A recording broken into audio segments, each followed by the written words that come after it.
नमस्कार दोस्तों, मैं दीपक शर्मा अंग्रेज आपका स्वागत करता हूं द लीगल चैम्बर में। अब दोस्तों, आज की इस वीडियो के अंदर हम बात करने वाले हैं पारिवारिक संपत्ति के अंदर बंटवारे के बारे में। देखिए, हर किसी परिवार के अंदर कोई ना कोई ऐसी संपत्ति जरूर होती है जहां पर वही पारिवारिक सदस्य उसमें अपना बंटवारा करते हैं। देखिए, जब बंटवारा कोर्ट से किया जाता है तो वहां पर आपको दिक्कत नहीं होती, क्योंकि सभी कानूनी वहां पर प्रावधान इस्तेमाल किए जाते हैं और उसी के बाद बंटवारा किया जाता है। पर जब अगर आप बंटवारा अपनी आपसी रजामंदी से कर रहे हैं, घर पे पारिवारिक समझौता करके कर रहे हैं, कोई पारिवारिक समझौते का दस्तावेज बनाकर कर रहे हैं, या फिर मौखिक बंटवारा कर रहे हैं, तो ऐसी स्थिति में क्या वो पारिवारिक समझौता कानूनी रूप से लीगल माना जाता है, या फिर ऐसे पारिवारिक समझौते को क्या रजिस्टर्ड करवाना और उसके अंदर स्टैंप ड्यूटी देना अनिवार्य होता है? ये सारी चीज हम आज की वीडियो में आप लोगों के साथ थोड़ी सी डीपली कवर करने वाले हैं। और जितने भी पॉइंट्स मैं आपको बताने वाला हूं, हर एक पॉइंट आपको रेलिवेंट प्रोविजन यानी कि प्रावधान के साथ बताऊंगा, ताकि आपको पता लग पाए कि अगर आपके पिताजी, आपके दादाजी या फिर आप लोग अपनी किसी पारिवारिक संपत्ति में बंटवारा कर रहे हैं तो यहां पर कोई इतनी बड़ी गलती ना कर बैठे कि बाद में कानून भी आपका साथ देने से मना कर दे। तो यकीन माने, आज की ये वीडियो काफी ज्यादा इंफॉर्मेटिव होने वाली है।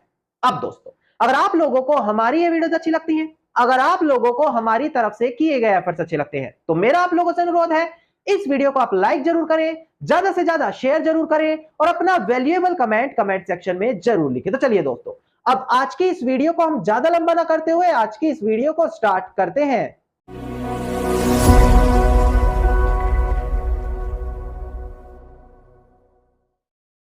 अब दोस्तों, आज की वीडियो में हम बात करने वाले हैं पारिवारिक समझौते के बारे में, जिसे फैमिली सेटलमेंट बोला जाता है। अब कई बार देखने को मिलता है कि जब एक व्यक्ति कोई समझौता करने के लिए, पारिवारिक संपत्ति पर बंटवारा करने के लिए कोर्ट नहीं जाता, वो क्या करता है, परिवार में किसी बड़े को या किसी बाहरी व्यक्ति को बिचौलिए के तौर पर परिवार में लाता है और उसके सामने बंटवारा किया जाता है, जहां पर दो गवाहों के साइन भी ले लिए जाते हैं। अब इस दस्तावेज को जब बनाकर तैयार कर लिया जाता है, उसको बोला जाता है पारिवारिक समझौते का दस्तावेज। अब एक आम व्यक्ति जिसको कानून की समझ नहीं है, बेचारा भोला भाला व्यक्ति है, वो क्या करता है, उस दस्तावेज में ये लिख देता है कि टोटल हमारे पास कितनी संपत्ति है, उसका किस तरीके से बंटवारा कर रहे हैं, किसको कितनी संपत्ति मिल रही है, उसके बाद किस किस का कितना अधिकार होगा, और उसके बाद सभी लोगों के साइन करवा लेते हैं और अंत में दो गवाहों के साइन करा लेते हैं। और वो ये सोचते हैं कि बस हमारा काम तो हो गया, अब हमें इसके आगे कुछ भी नहीं करना। और कल को अगर कोई पारिवारिक सदस्य ज्यादा चालाकी दिखाने की कोशिश करेगा तो हम ये दस्तावेज उसके सामने रखेंगे कि देखो, तुमने इस पर साइन किया था, अब आप कुछ भी नहीं कर सकते। देखिए दोस्तों, आपने अपनी समझदारी लगाकर यह कागज तैयार किया, पर आपको कानून नहीं पता, आपको यह नहीं पता क्या इस दस्तावेज पर स्टैंप ड्यूटी देनी अनिवार्य है, क्या यह दस्तावेज रजिस्टर्ड करवाना अनिवार्य है।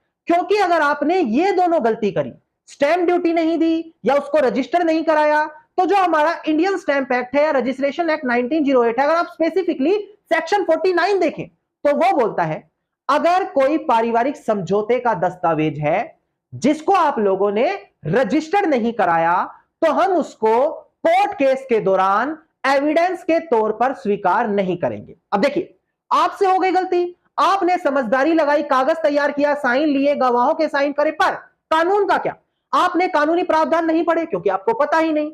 अब आपने उसको रजिस्टर नहीं कराया, कल को कोई भाई बहन उठकर चालाकी दिखाएगा तो आप तो कोर्ट ही भागोगे और कोर्ट आपके उस दस्तावेज को स्वीकार नहीं करेगा, क्योंकि आपने कानूनी प्रावधानों के तहत उस दस्तावेज को तैयार कराया ही नहीं। अब मैं आपको एक बात और बता दूं कि अगर आप कानूनी प्रावधान जानते हैं तो आपको इस दस्तावेज को रजिस्टर्ड करवाना भी नहीं पड़ेगा और ना ही स्टैंप ड्यूटी देने की जरूरत पड़ेगी। और ये दोनों चीज मैं आपको रेलिवेंट जजमेंट के साथ बताऊंगा और रेलिवेंट प्रोविजन भी मैं आपको बताऊंगा। अब ध्यान दें, बड़ी बारीकी से समझिएगा जो मैं आगे आपको बताने वाला हूं। ध्यान दें, अगर आप पारिवारिक समझौते से जुड़ा कोई भी दस्तावेज तैयार कर रहे हैं तो उसके अंदर बस आपको लैंग्वेज थोड़ी सी चेंज करनी है। कैसी लैंग्वेज चेंज करनी है, या फिर अगर आप पहले से ही कोई समझौते का दस्तावेज बनाकर बैठे हैं तो उसकी लैंग्वेज को पढ़ें। क्या लैंग्वेज यूज होगी वो मैं आपको बता दूं।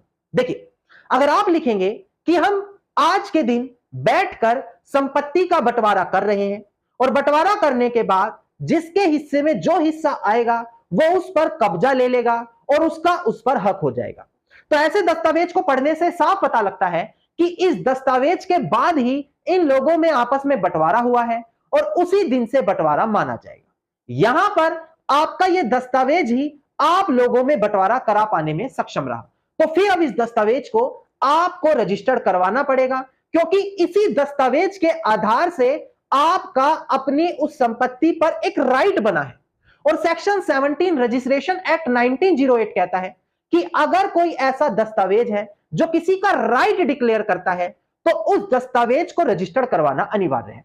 पर अगर आप उसी दस्तावेज को बनाते समय थोड़ी सी लैंग्वेज चेंज कर देते, आप ये लिखते कि हम तो पहले ही मौखिक बंटवारा कर चुके हैं। आप क्या बोल रहे हैं कि हमने तो पहले ही मौखिक बंटवारा कर लिया, 1 साल पहले, 2 साल पहले, 6 महीने पहले।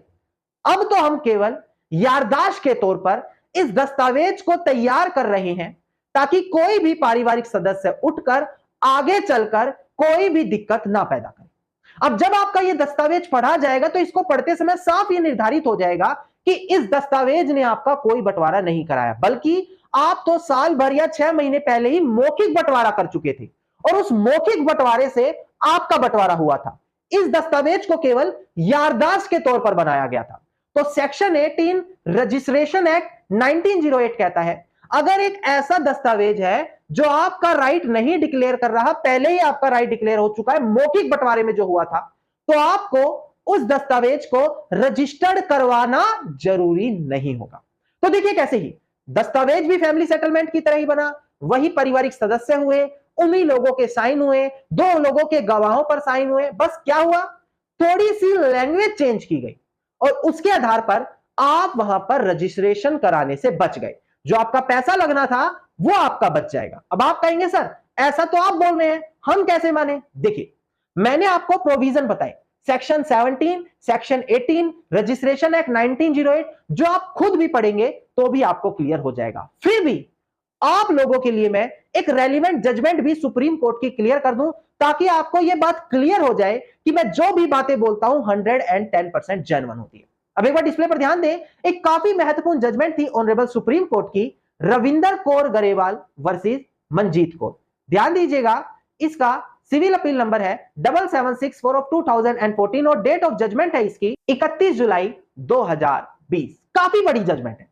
अब यहां पर देखें ऑनरेबल सुप्रीम कोर्ट ने क्या बोला, डिस्प्ले पर ध्यान दीजिएगा दोस्तों। ऑनरेबल सुप्रीम कोर्ट ने कहा कि देखो, मेमोरेंडम ऑफ फैमिली सेटलमेंट एक ऐसा दस्तावेज होता है जो रजिस्टर्ड करवाना जरूरी नहीं होता। देखिए साफ लिखा है not required to be registered, और इसके आगे लिखा है कि वो दस्तावेज सभी लोगों के ऊपर एप्लीकेबल भी होगा, बाइंडिंग ऑन द पार्टीज होगा। यानी कि सुप्रीम कोर्ट ने साफ निर्धारित किया कि अगर आप मेमोरेंडम बना रहे हैं, मेमोरेंडम क्या है जो मैंने आपको बताया था, याददाश्त के तौर पर उस कागज को बना रहे हैं, उसी को मेमोरेंडम बोला जाता है, तो उसको रजिस्टर्ड करवाना बिल्कुल भी अनिवार्य नहीं है। वो आपका दस्तावेज सेक्शन 18 1908 रजिस्ट्रेशन एक्ट में आएगा और वहां पर आप रजिस्ट्रेशन कराने से बच जाएंगे। अब यह बात आई सिर्फ और सिर्फ रजिस्ट्रेशन की। अब हम बात करते हैं स्टैंप ड्यूटी के बारे में। क्या आपको स्टैंप ड्यूटी देनी पड़ती है या उसमें भी आपको छूट मिल जाएगी और कल को कोर्ट में जाकर भी कोई दिक्कत नहीं होगी? सबसे पहले जो हमारा इंडियन स्टैंप एक्ट है, इसका एक काफी इंपॉर्टेंट प्रोविजन है, उस पर ध्यान दें। ध्यान दीजिएगा दोस्तों, डिस्प्ले पर इंडियन स्टैंप एक्ट का सेक्शन 2 सब क्लोज 15 ध्यान दे क्या बोलता है कि एक इंस्ट्रूमेंट ऑफ पार्टीशन यानी कि बंटवारे का दस्तावेज क्या होता है कि कोई भी ऐसा इंस्ट्रूमेंट जहां पर जो को ओनर्स है यानी कि सह हिस्सेदार है उस प्रॉपर्टी को या तो डिवाइड करते हैं या एग्री कर रहे हैं डिवाइड करने की उस प्रॉपर्टी को, जहां पर आप चाहे तो कोर्ट का कोई फाइनल ऑर्डर या रिवेन्यू अथॉरिटी का कोई फाइनल ऑर्डर है जहां पर बंटवारा किया है वो भी इसमें आ जाता है, या फिर अगर कोई आर्बिट्रेशन के दौरान किसी आर्बिट्रेटर ने कोई अवार्ड पास किया है तो वो भी इसी डेफिनेशन में आ जाएगा। और ये डेफिनेशन किस लिए बनाई गई है? ये डेफिनेशन इसलिए बनाई गई है कि यहां पर चाहे आर्बिट्रेटर बंटवारा कराए, सिविल कोर्ट बंटवारा कराए, रिवेन्यू कोर्ट बंटवारा कराए, या कोई भी आप एक ऐसा इंस्ट्रूमेंट बना रहे हो जिसमें बंटवारा किया जा रहा है, तो उसके अंदर स्टैंप ड्यूटी देनी अनिवार्य है। इसीलिए हमारे ये सेक्शन 2 में बताया गया है कि कोई भी फैमिली सेटलमेंट का दस्तावेज होगा, पार्टीशन जिसमें किया जा रहा होगा, उस पर स्टैंप ड्यूटी देनी अनिवार्य है। अब यहां पर ध्यान दें, मैं आपको बड़ी अच्छी टेक्निक बताने वाला हूं। ये हम बात कर रहे हैं उस फैमिली सेटलमेंट के दस्तावेज के बारे में जहां पर दस्तावेज में आप लिखते हैं कि आज के दिन इस तारीख पर हमने बंटवारा किया, बंटवारा करके सभी लोगों को इतना इतना हिस्सा मिल गया। उस कंडीशन में आपको स्टैंप ड्यूटी देनी पड़ेगी। पर अगर आप ऐसी कंडीशन में यह लिखते हो कि हमने तो साल भर या 6 महीने पहले ही मौखिक बंटवारा कर लिया और इस डॉक्यूमेंट को तो हम केवल याददाश्त के तौर पर बना रहे हैं, मेमोरेंडम ऑफ डॉक्यूमेंट लिख दो या मेमोरेंडम ऑफ सेटलमेंट लिख दो, सेम वही बंटवारा कर दो, बस उसमें यह दिखाना होगा कि 6 महीने पहले बंटवारा हो गया, सभी सदस्यों के साइन कराकर 2 विटनेस के साइन करा लो। अब इस डॉक्यूमेंट को जो आपने याददाश्त के तौर पर बनाया था, रजिस्ट्रेशन तो कराना अनिवार्य था ही नहीं, जो मैंने पहले क्लियर किया, यहां पर स्टैंप ड्यूटी भी देनी अनिवार्य नहीं रहेगी। अब आपको मैं एक रेलिवेंट जजमेंट दिखा दूं साल 2024 की, ताकि आपको यह भी क्लियर हो जाए। देखिएगा दोस्तों डिस्प्ले पर, इसका केस टाइटल है Somnath Prakash and others versus state of Uttar Pradesh and other. ध्यान दीजिएगा, रिट नंबर है इसका 5229 ऑफ 2021 और 20 सितंबर 2024 की हमारी ये जजमेंट है। Now honourable Allahabad high court की जजमेंट है, पर सबसे बड़ी बात बिल्कुल लेटेस्ट जजमेंट है। बड़ी ध्यान से देखिएगा, डिस्प्ले पर दिखाकर मैं क्लियर कर दूं। देखिए दोस्तों, प्रेजेंट केस में ऑनरेबल इलाहाबाद हाई कोर्ट ने कहा once the shares of each family member were divided, कि एक बार जब हर पारिवारिक सदस्य का जो हिस्सा है वो बट गया और बटकर उन लोगों ने अपने अपने हिस्से पर पोजेशन ले लिया, कब्जा ले लिया, तो उस कब्जा लेते ही अलग अलग हिस्से पर वो उस प्रॉपर्टी के को ओनर नहीं रहे। तो ऐसे केस में अगर बाद में कोई दस्तावेज याददाश्त के तौर पर बनाया जा रहा होगा तो वहां पर क्या होगा, वो हमारा सेक्शन 2 सब क्लॉज 15 में नहीं आएगा, जो मैंने आपको अभी पढ़ाया था। मतलब कि वहां पर वो केवल मेमोरेंडम का दस्तावेज है, बंटवारा तो पहले ही हो चुका है, बंटवारा होकर सभी लोगों ने अलग अलग हिस्सा निर्धारित कर उस पर कब्जा ले लिया था और वो बंटवारा मौखिक पहले हो चुका था। बाद में जो ये दस्तावेज बनाया ये तो केवल याददाश्त के तौर पर बनाया। और प्रेजेंट जजमेंट में ऑनरेबल इलाहाबाद हाई कोर्ट ने कहा कि यहां पर स्टैंप ड्यूटी देनी भी अनिवार्य नहीं होगी, क्योंकि ये दस्तावेज तो केवल याददाश्त दस्तावेज है, यहां पर कोई भी बंटवारा नहीं कर रहा, बंटवारा तो वो लोग पहले ही मौखिक रूप से कर चुके हैं। पर उस मौखिक रूप से बंटवारा होने के बाद उन लोगों को यह भी लिखना पड़ता है कि हमने कब्जा भी तुरंत ले लिया था पहले ही संपत्ति पर, यह तो हमने साल 6 महीने 2 साल बाद याददाश्त के तौर पर सिर्फ कागज बनाया है।